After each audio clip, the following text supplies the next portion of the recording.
Oi pessoal, tudo bem?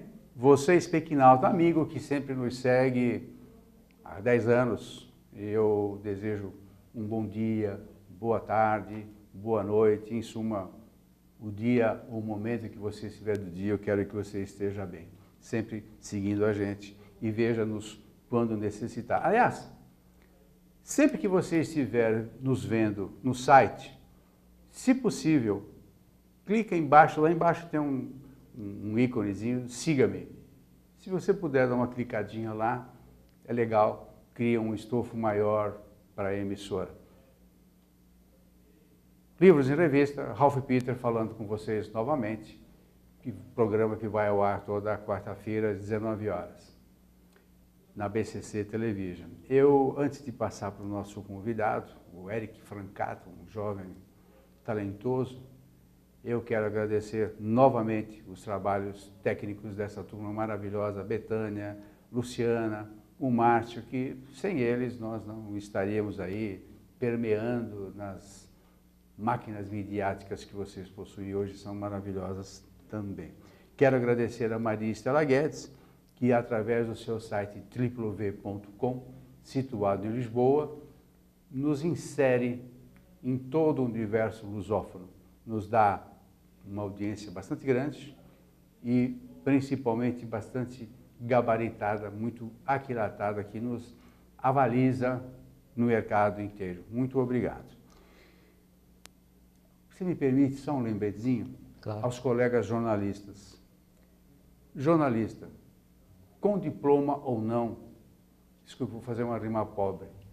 O principal ponto, no meu modo de ver, na nossa profissão, é a educação, berço. Você pode ter 3, 4, 5 diplomas, especializações, MBA, barará, barará.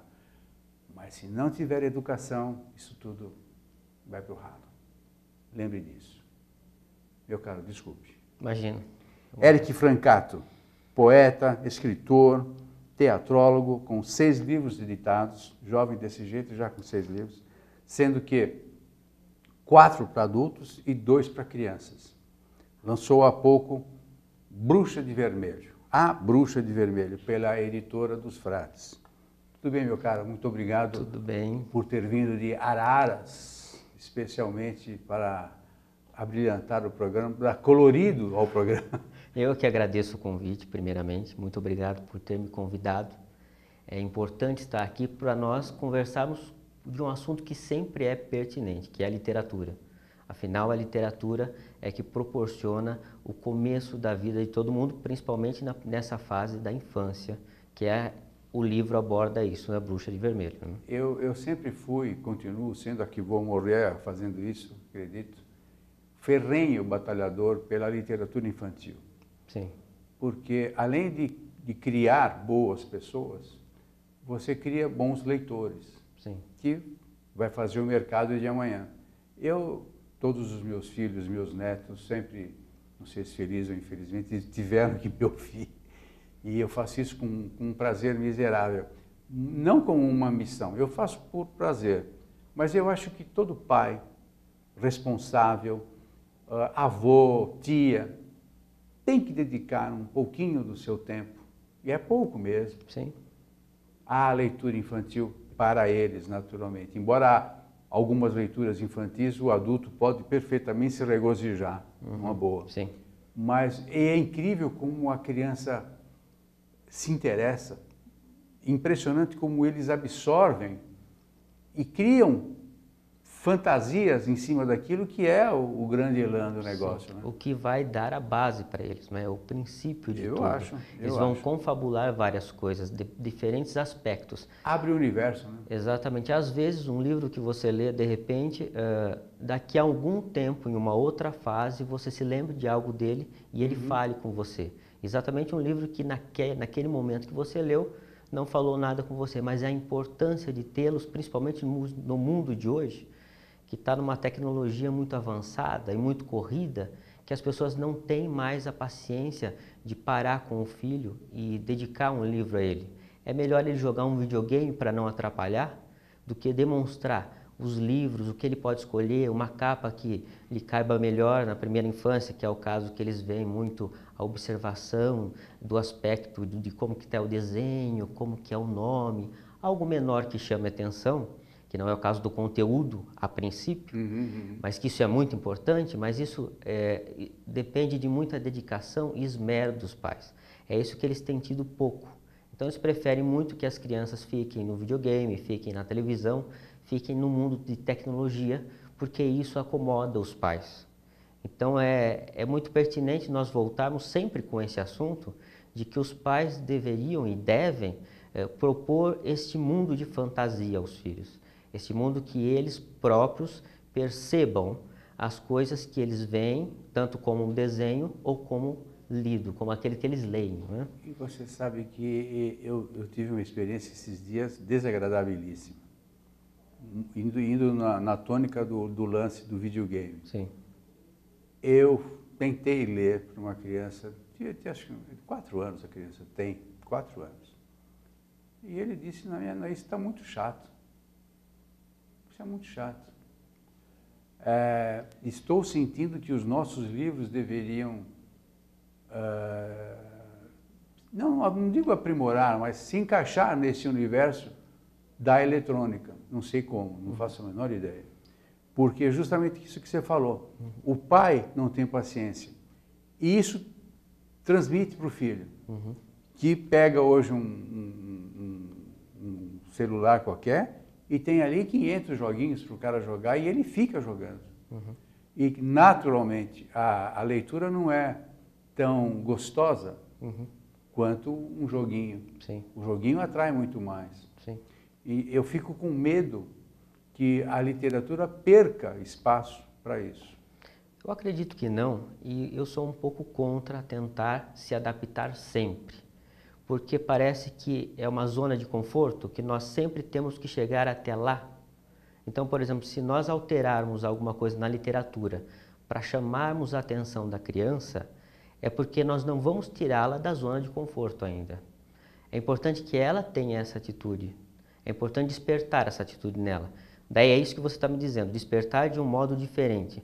Mas acredito que qualquer literatura seja algo que seja despertado ao ver, ao ler, ao parar, entendeu? É importante que essa criança não fique no 120, né?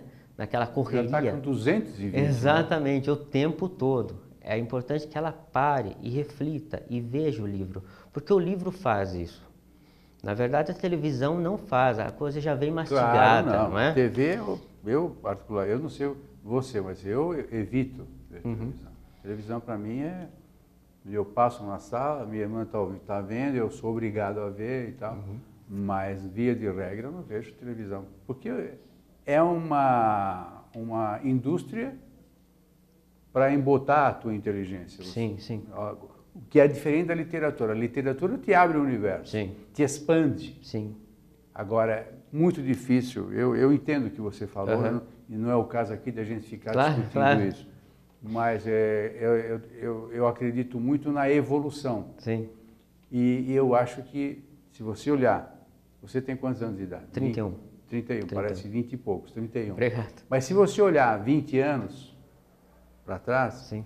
você vai ver que muitas coisas que você dispõe hoje, utiliza o tempo todo, não te passava pela cabeça. Sim, sim, claro. Não só porque elas não existiam, como também porque talvez você não pudesse adquirir. Sim.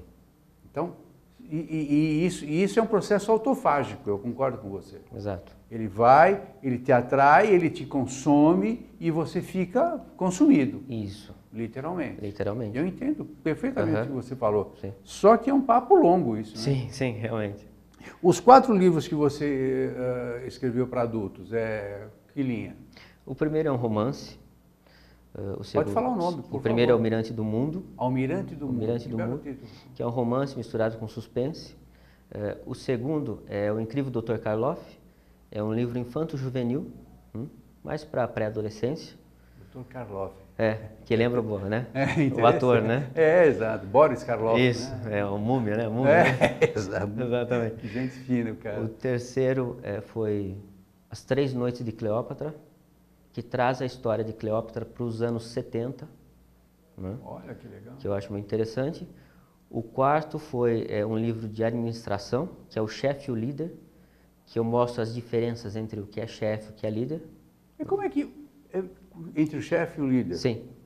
A diferença, o que é o chefe e o que é o líder. Isso, é administrativo. Claro. Perfeito. O quinto é Não Alimente o Gorila, que é infantil, primeiro infantil realmente, que é sobre o medo. Então, não alimente o gorila, não alimente o medo. O medo. E este que é a Bruxa de Vermelho. A Bruxa de Vermelho. O que fala a Bruxa de Vermelho? A Bruxa de Vermelho começa pelo título, porque todas as bruxas são, né, aquele... De preto, com chapelão preto. Exatamente. Então, é o estereótipo da bruxa. Feia para burro. Exatamente. Então, se ela tem vermelho é porque ela tem alguma coisa diferente. Então, ela tem alguma coisa diferente para mostrar. Sei. Na história, evidentemente. Então, a bruxa que ela, de repente, tiram o sol dela, tiram a trajetória da vida dela, ela está tocando uma harpa e um roxinol aparece, na verdade, sem intenção, na história ele aparece, o roxinol. É uma história em rimas. Sim, muito bonitas, por sinal. Isso. Ele aparece sem intenção e o canto dele tira a melodia da harpa dela. E isso a deixa com muita raiva, porque tira o sol dela. Daí eu já entro numa outra perspectiva. Será o quanto que o exterior pode tirar aquela paz interior que você tem? É uma perspectiva muito ousada de se pensar, né? Interessante. Quando fala o quanto que o exterior tira a paz interior de você. Quer dizer, no caso, o roxinol veio lá e te bagunçou o coreto. E bagunçou a paz da bruxa, entende? Certo. Isso é algo interessante, porque até que ponto que eu posso ser afetado por algo que vem de fora? Ou seja, se eu não estou preparado, ele pode me afetar, mas se eu estou preparado, não. Exatamente. É por isso que existe toda essa filosofia de existencialismo, essas coisas de reflexão, observação. Eu sempre fui muito observador. Tanto que eu comecei assim, desde pequeno, sempre observando como que o ser humano lida com as coisas. E escrever, eu comecei antes de escrever, porque eu não sabia escrever, obviamente, eu passava por desenho. Então era como se fosse um gibi, um HQ. Então eu ia assim por histórias. E a observação minha sempre foi muito assim, afoita, sabe? Ficou como se fosse uma arte rupestre. Sim, exatamente. Você ia desenhando e aquilo... Exato. Mas a criança tem esse condom, né? Ela desenha alguma coisa, o que é isso aqui? Isso aqui é um peixe com uma cauda longa. E é um ponto. Exatamente, e não significa nada. Peixe. Exato, pra gente não vê nada. A gente não vê nada. Isso. Isso é uma abstração miserável que a gente perde, né? Infelizmente. Isso, a gente perde. Isso a gente não pode perder. Principalmente com a tecnologia, voltando a falar dela, Sim, que é algo que nos faz perder isto. Esta abstração. Embora tenha vindo para ajudar, né? Sim, claro, sempre. Tudo tem o bônus e o ônus, não tem jeito, não é? Tem coisas que vêm desse modo, mas a gente não pode, como você estava dizendo aquele momento, deixar que ela consuma todo o nosso ser a todo 24 horas, não tendo tempo de ver alguma coisa metaforicamente, filosofar, abstrair outras coisas, não é? Um contexto diferente. É que nem assim a Santa Ceia. Se eu estivesse lá entre os 12, eu certamente não comeria o pão, mas eu observaria aquela Santa Ceia. Entendeu? Mas como é que você observa dentro? Para observar, você tem que estar de fora. Exatamente, é por isso que eu não participaria dela, mas estaria de fora sem comer o pão. Metaforicamente, eu não estaria dentro da Santa Ceia, não seriam os dos 12. Seriam os 12. Você você estaria fotografando. Exatamente, eu estaria observando. É como muita gente fala que eu fui o garçom da Santa Ceia. Por conta de quê? Por conta da idade mesmo. Imaginei, mas quis acrescentar a pergunta. Eu me sinto muito honrado com isso. O que valeu foi a observação disso. Exato. Mas então você, desculpe o corpo presente. Claro. Você é dotado de um ecletismo interessante. Sim. Porque se você tem o livro adulto, o livro infanto-juvenil, tem um outro conto, e depois tem um livro que serve para o empresariado, Sim. ou alguém que esteja se propondo a trabalhar como administrador, e ser um líder, e saber a diferença do chefe e do líder, que parece óbvio, mas muita gente não entende. E depois você parte para dois livros infantis. Isso é um ecletismo maravilhoso, muito valioso. Sim, é porque... E você é teatrólogo também? Sim, também sou ator. Eu sou formado em marketing, ator, né, e escritor. Ainda bem que você não é ator, né? Desculpa, Não, ator horroroso isso, horroroso. Você deve ter ouvido isso um monte de não. vezes. Pior que não. Foi agora? Foi agora. Mas eu tenho visto, falando que você é ator, eu tenho visto, recebido releases de pessoas, palestrantes, Sim. que ensinam os administradores, líderes, a arte da apresentação, a arte teatral, porque eu nunca participei de um curso desse. Porque a teatralização, falei certo, teatralização, é um componente muito importante na arte de dirigir. Sim. Você concorda com isso? Existe isso? Você já participou de algum curso desse? Isso existe e está bem em voga isso ultimamente, né? Você já recebeu isso também? É, já vi. Eu tenho uns 5 anos para cá e eu tenho recebido isso acho que uma vez por mês. Mas eu não sou adepto, não gosto, não acho legal. Eu acho que a liderança é nata. A liderança é um outro processo e não esse de realizar esses teatros. Eu acho que o teatro, fora da área de teatro mesmo, de peça, falando teatralmente, quando você quer conduzir alguém, me parece muito falso. Me soa muito manipulador. Compreende? Então eu prefiro que as pessoas se identifiquem. Mas você não crê... Mas tudo bem, eu também concordo com você. Sim. Eu, por exemplo, não serviria para representar e tal. Porém, eu acho que se a pessoa tem talento e ela não busca burilar-se, é um talento que fica com ela, morre ali. Talvez esses cursos, eu estou sempre contradizendo você, não é ideia, mas talvez esses cursos tragam em si o condão de fazer eclodir um talento e a partir dali melhorá-lo. E outros ficarão pelo caminho, obviamente. Sim. Obviamente. Assim como o líder. Ninguém nasce líder. Porém, se ele nasce líder e ele não vai buscar uma amplitude, ele não vai buscar melhorar-se, ele morre liderado. Meu triste modo de ver. Quer dizer, eu não creio que esses cursos, que não conheço nenhum, não estou aqui fazendo defesa deles, sim, claro, mas sim do seu âmago. Esses cursos talvez tragam em seu bojo justamente a possibilidade de alguém aflorar-se e não manipular. Talvez um outro possa ser manipulado, mas que depois, no caminho, é abortado. Mas quando eu digo de manipulação, é quem fará aquilo que está como aluno até então. Mas fica por pouco tempo. A natureza faz uma peneira miserável. Assim como as câmeras, por exemplo, eu falo sempre para os convidados. Por isso que a gente leva o programa em termos de bate-papo. Sim. Porque a câmera flagra quando você está sendo falso. Você é teatrólogo, você deve imaginar que isso aconteça. A câmera, ela tem ela capta a tua alma. Então, se você sorrir com um sorriso de almanaque, como eu falo, um sorriso amarelo, você sorri isso 1 ou 2 vezes. Sim. Depois o espequinalta nunca mais te vê. Pá, esse cara é um canastrão, é um manipulado, ou tenta me manipular. O que esse cara pensa que eu sou? Sim. Bobagem. E não te assiste mais. Aquilo que eu falei, você fica pelo caminho.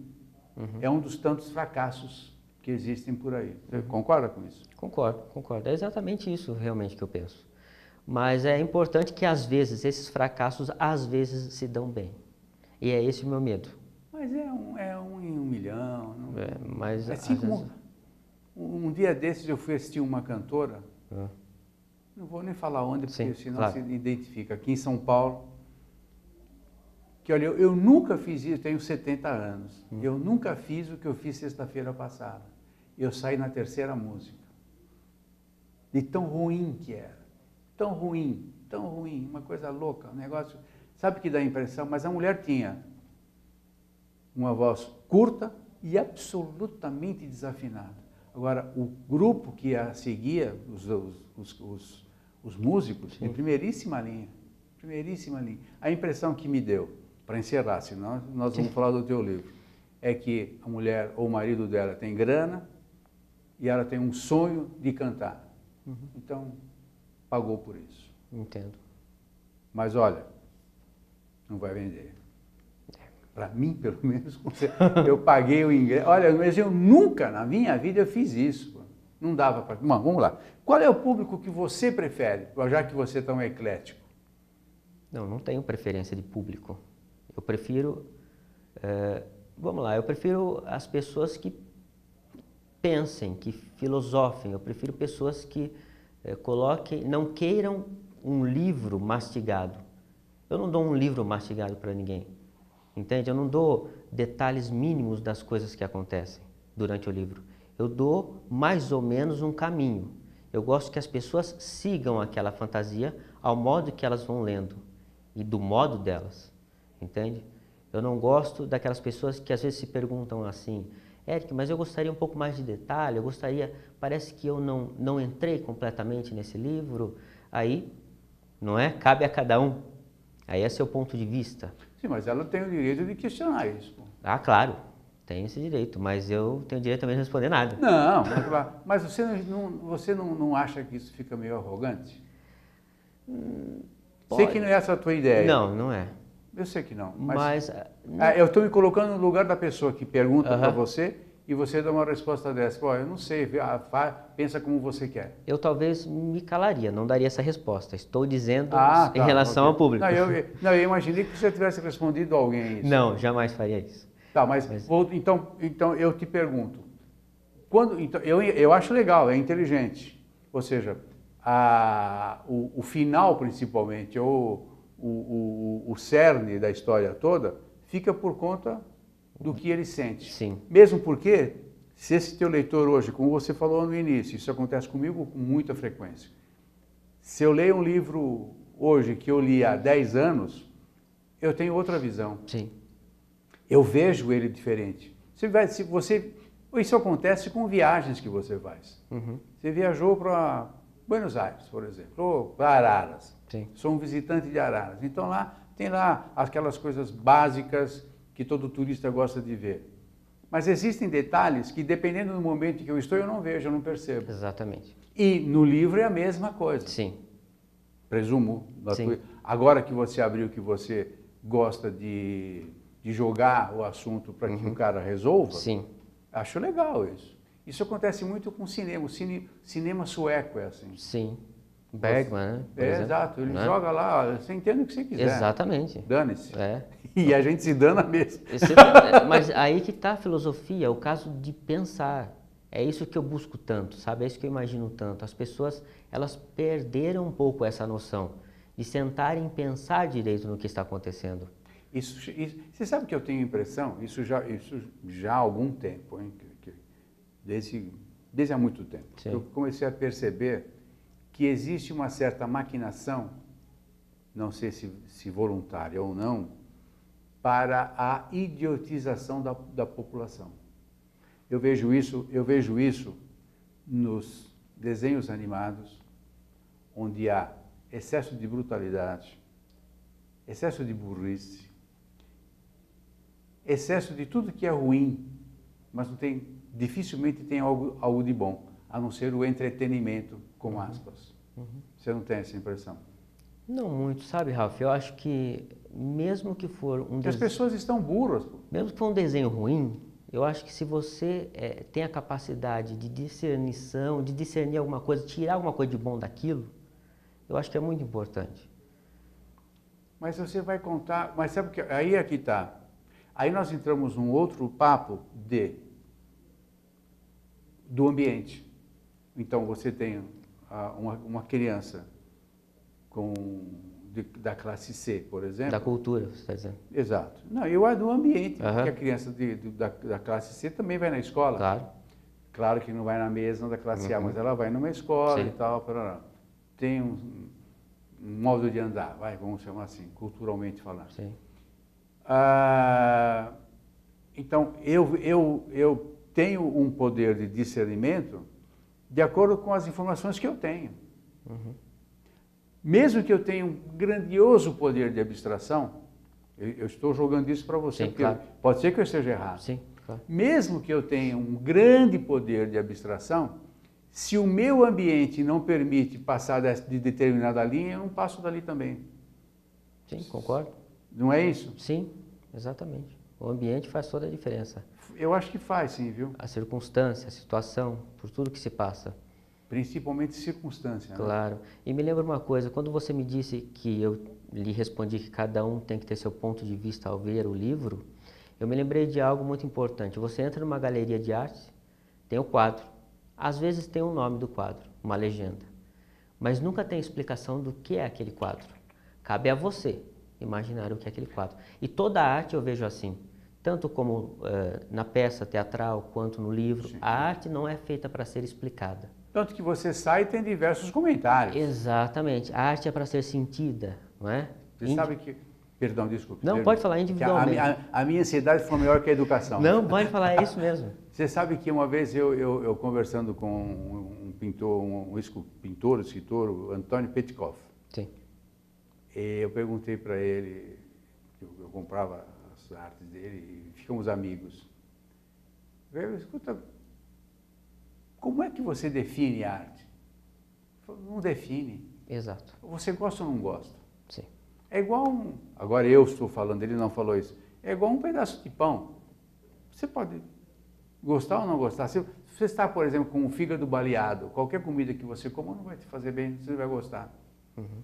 Circunstância que você mencionou. Exatamente. Então, é por aí. Vamos falar de novo do teu livro, vai acabar o tempo, a gente não fala. Sim, quem ilustrou o teu livro? Foi você mesmo? Não, foi Thaís Félix. É uma boa ilustradora. Muito boa. Fez um trabalho muito bom. Muito boa. É o tipo da ilustração que quase faz com que a criança entenda sem a legenda. Sim, exatamente. Muito legal. É. Achei ótimo. Eu fiquei bem em cima, sabe? A gente fez um trabalho bem conjunto, assim. Foi, e deu certo. Porque, deu certo, ficou muito boa. Ela entendeu o que você pensou. Sim, sim. Depois de um tempo, ela começou já a falar a língua que eu já estava propondo para o livro. Você também dá aula de teatro. De teatro. Que é muito importante, que é a expressão da criança, né? Ela consegue se expressar. Então é só para criança que você dá aula de teatro? Não, criança e adolescente, para o público que está na escola ainda. Como é que eles recebem você?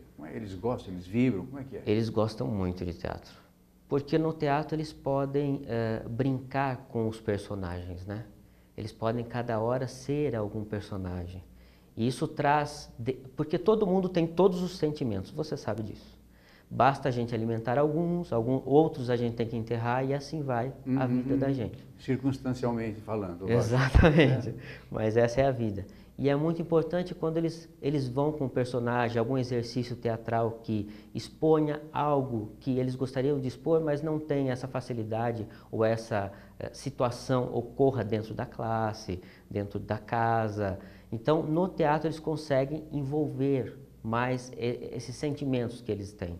E eles se expõem, né? Sim, é muito. E daí, essa exposição faz parte, logicamente, da expressão sentimental que eles têm, que isso ultimamente é muito contido, não é? A expressão, como que a gente se expressa hoje? KKKKK, RS. É verdade. Então faz muito parte da expressão literal que eles sentem, né? Fora do mundo da informática. Então isso viabiliza um outro universo fantasioso a eles. E você já notou que se isso, naturalmente com reunião de professores, se isso resulta em melhoria das outras disciplinas? Com certeza, eles buscam ter mais foco. Olha só. Porque daí eles conseguem analisar que algumas coisas precisam de mais foco, principalmente no começo, né? Que é a educação infantil, primeiro ano, segundo ano, que eles estão ainda se alfabetizando. Eles gostam muito de casa de brincar, às vezes não tem os pais que dão muito limite, que você sabe disso. Isso que eu ia te perguntar, o pai tem algum pai machista que chega lá, meu filho não vai fazer teatro? Não, daí é por escolha, né? Se o filho não quer fazer teatro, não faz. Perfeito. Né? Porque daí já é uma coisa não faz parte do currículo obrigatório. É extracurricular. Então não quer fazer teatro, não faça teatro. Daí vai pela escolha da criança e dos pais. Meu caro, Bom papo. Um ótimo papo. Adorei, com certeza eles também adoraram. Se mal os conheço, porque acaba o programa, eles mandam um e-mail. Não gostei daquele cara. Você com certeza vai ser nota 100. Obrigado. Infelizmente o nosso tempo esgotou. Quero novamente agradecer a oportunidade. Não tem que agradecer nada. Que é e isso? agradecer a todos que assistiram a nossa conversa. Não sei quais os... Muitos estão conversando conosco, acredite. Que bom. Muito obrigado. Meu caro, receba o nosso presentinho, muito festejando obrigado. Os nossos 10 anos de trajetória. Bacana, adorei. Muito obrigado. E você hoje faz parte dele.